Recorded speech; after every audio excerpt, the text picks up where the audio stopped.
അദൃശ്യമായ സത്യങ്ങൾ തേടിയുള്ള ആർഷന്റെ യാത്രയിൽ ഇന്ന് പുതിയൊരു അതിഥി കൂടി ചേരുന്നു. ആരാണ് സിറോ? ആർഷന്റെ പരീക്ഷണങ്ങൾ വിജയിക്കുമോ? അദൃശ്യവേദ. ആർഷൻ നിരാശനായി ലാബിലിരിക്കുകയാണ്. വാതിൽ തുറന്ന് അച്ഛനകത്തേക്ക് വരുന്നു. ആർഷൻ, അമ്മ പറഞ്ഞത് നീ സാരമാക്കണ്ട. നിന്റെ ഗവേഷണത്തിന് എന്റെ എല്ലാ പിന്തുണയുമുണ്ട്. സത്യം കണ്ടെത്താൻ നീ ഏതറ്റം വരെയും പൊയ്ക്കോ, ഞാൻ കൂടെയുണ്ട്. അച്ഛൻ അവന്റെ തോളിൽ തട്ടി പ്രോത്സാഹിപ്പിച്ച ശേഷം ലാബിൽ നിന്നും പുറത്തേക്ക് പോകുന്നു. ആർഷന്റെ മുഖത്ത് ഒരു ആശ്വാസവും പുഞ്ചിരിയും വിരിയുന്നു. അവൻ തന്റെ കൈത്തണ്ടയിലുള്ള വാച്ചിന്റെ ഒരു സ്വിച്ചിൽ ദീർഘമായി അമർത്തിപ്പിടിക്കുന്നു. Zero, power on. അടുത്ത നിമിഷം ലാബിനുള്ളിൽ ബീപ്പ് ബീപ്പ് എന്ന ശബ്ദം മുഴങ്ങി. വായുവിൽ ഒരു നീല വെളിച്ചം വട്ടം കറങ്ങി. അതിനുള്ളിൽ നിന്ന് സ്വർണവർണ്ണത്തിലുള്ള ആ ഗോളം പ്രത്യക്ഷപ്പെട്ടു. സ്വർണപാളികൾക്കിടയിലൂടെ ഇളം നീല പ്രകാശം പുറത്തേക്ക് വരുന്നുണ്ട്. കാഴ്ചകൾ കാണാൻ വലിയൊരു ലെൻസും വായുവിൽ ഒഴുകി നടക്കാൻ കാന്തിക സംവിധാനവും മാഗ്നറ്റിക് ലെവിറ്റേഷൻ ഉള്ള ആ രൂപത്തിന് വശത്തായി സീറോ എന്ന് നീല വെളിച്ചത്തിൽ തെളിഞ്ഞു നിന്നു. സീറോ റോബോട്ടിക് സ്വരത്തിൽ, good morning Arshan. Memory power 100%, battery charge full. ഇന്നത്തെ നമ്മുടെ മിഷൻ എന്താണ്? സിറോ, നമുക്കിന്ന് രാത്രി 12 മണിക്ക് ഒരു മിഷനുണ്ട്. ഇവിടെ ഒരു പഴയ ക്ഷേത്രമുണ്ട്.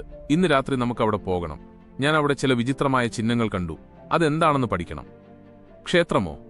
അവിടത്തെ സെക്യൂരിറ്റി സിസ്റ്റം എന്റെ മുന്നിൽ ഒരു പഴയ വീഡിയോ ഗെയിം പോലെയാണ്. പക്ഷേ ആർഷൻ, നിന്റെ തലച്ചോറ് ഈ രാവിലെ തന്നെ ഹാങ് ആയിട്ടില്ലല്ലോ അല്ലേ? ആർഷൻ ഗൗരവത്തിൽ, സിറോ, നിനക്ക് അഹങ്കാരം അല്പം കൂടുന്നുണ്ട്. നീ ഒന്നോർത്തോ, എന്റെ 15ാം വയസ്സിൽ അച്ഛൻ നിന്നെ എനിക്ക് സമ്മാനമായി തരുമ്പോൾ നീ വെറുമൊരു കമാൻഡിംഗ് ഓപ്ഷൻ മാത്രമുള്ള ഒരു സാധാരണ റോബോട്ടായിരുന്നു. ഇന്ന് കാണുന്ന നിന്റെ ഈ രൂപവും സാങ്കേതികവിദ്യയും ഞാൻ നൽകിയതാണ്. ലോകത്തിലെ ഒരു ആയുധത്തിനും നശിപ്പിക്കാൻ കഴിയാത്ത കാർബൺ നാനോ ക്രിസ്റ്റലൈൻ സെല്ലുകൾ കൊണ്ട് നിന്റെ ശരീരം നിർമ്മിച്ചതും പ്രകാശ സെല്ലുകൾ ലൈറ്റ് സെൽസ് ഉപയോഗിച്ച് നിനക്ക് അതിവേഗ മെമ്മറി നൽകിയതും എന്റെ 5 വർഷത്തെ കഠിനാധ്വാനമാണ്. അത് നീ മറക്കണ്ട. സിറോ ഒരു നിമിഷം നിശബ്ദനാകുന്നു. അവന്റെ നീല വെളിച്ചം ഒന്ന് മങ്ങിത്താഴുന്നു. ക്ഷമിക്കണം ആർഷൻ, നീ തന്ന ഈ ജീവൻ നിനക്ക് വേണ്ടിയുള്ളതാണെന്ന് എനിക്കറിയാം.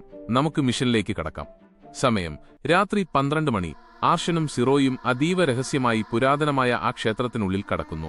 സിറോയുടെ സഹായത്തോടെ സെക്യൂരിറ്റി ക്യാമറകൾ കബളിപ്പിച്ച് അവർ ക്ഷേത്രത്തിന്റെ ഉള്ളറയിലെത്തുന്നു. അവിടെ വിചിത്രമായ ചിഹ്നങ്ങൾ കൊത്തിയ ആ കൽത്തൂണിന് മുന്നിൽ ആർഷനെത്തുന്നു. സിറോ, ഈ ചിഹ്നങ്ങൾ നോക്കൂ. ഇത് നൂറ്റാണ്ടുകൾക്ക് മുൻപ് ആരോ കൊത്തിവെച്ചതാണ്. ആർഷൻ, ഞാനിതൊന്ന് സ്കാൻ ചെയ്തോട്ടെ? ആർഷൻ അനുവാദം നൽകുന്നു. സിറോയുടെ കണ്ണുകളിൽ നിന്ന് മഞ്ഞ വെളിച്ചം ആ ചിഹ്നത്തിനുമേൽ പതിക്കുന്നു. അതിനുശേഷം സിറോ പറഞ്ഞു തുടങ്ങി, ഇത് പഞ്ചഭൂതങ്ങളിലെ ആദ്യത്തെ മൂലകമായ ഭൂമിയുടെ ചിഹ്നമാണ്. ഇതിലൊരു രഹസ്യ സൂചനയുണ്ട്. എന്റെ നിഗമനം ശരിയാണെങ്കിൽ ഇവിടുന്ന് വലതുമാറി 2 ഇടനാഴികൾക്കപ്പുറം ഒരു ശിലാഫലകം നിനക്ക് അറിവ് നൽകും. അവർ ആ ഇടനാഴികൾ കടന്ന് മുന്നോട്ടു നീങ്ങുന്നു. അവിടെ ഒരു ശിലാഫലകത്തിൽ ഒരു മനുഷ്യന്റെ കൈപ്പത്തിയുടെ ചിഹ്നം കൊത്തിവെച്ചിരിക്കുന്നത് ആർഷൻ കാണുന്നു. കൗതുകത്തോടെ ആർഷൻ തന്റെ വലതുകൈ ആ ചിഹ്നത്തിനുമേൽ വയ്ക്കുന്നു. അടുത്ത നിമിഷം ആ ശിലയിൽ നിന്ന് ഒരു വെള്ളിപ്രകാശം പുറപ്പെട്ട് അവന്റെ കൈകളെ പൊതിയുന്നു. ആർഷന് കൈ അനക്കാൻ കഴിയാതെയാകുന്നു. അവൻ ഒരു മൺശില്പം പോലെ അവിടെ തറഞ്ഞു നിന്നു. ആർഷൻ ഭയത്താൽ വിളറി. ഉച്ചത്തിൽ വിളിച്ചു പറഞ്ഞു, സിറോ, എനിക്ക് അനങ്ങാൻ പറ്റുന്നില്ല. പെട്ടെന്ന് വലതുവശത്തെ ഭിത്തിയിൽ നിന്ന് ഒരു ഭീകരമായ നീല തീജ്വാല ലേസർ രശ്മി പോലെ ആർഷന്റെ തല ലക്ഷ്യമാക്കി പാഞ്ഞുവരുന്നു.